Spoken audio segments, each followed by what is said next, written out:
এখানে রনি শুয়ে আছে, আর ওখানে শুয়ে আছে হচ্ছে ভোলা। ভোলা শোয়ার কায়দাটা সকলে দেখো, পুরো পাটা পুরো টান টান করে ঠান্ডার মধ্যে।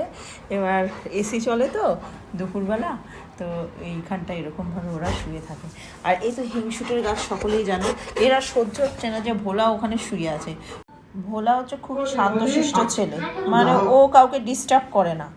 কিন্তু এ মহারাজ, এ মহাশয় বদমাশ। ওই দেখো দেখো, দেখেছো দেখেছো পৃথিবীর মধ্যে কত বদমাশ। ওর বাবা বকেছে বলে ও এখানে শুয়ে রয়েছে, নাহলে এতক্ষণে ভোলার পেছনে লাগা আরম্ভ করে দিত, মানে ভোলাকে ডিস্টার্ব করতো।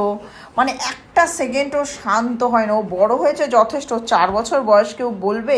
মানে যত বয়স বাড়ছে ওর বদমাশি তত মাত্রাতিরিক্ত হচ্ছে। ওই যে উঠে পড়লো ওর বাবার কাছে।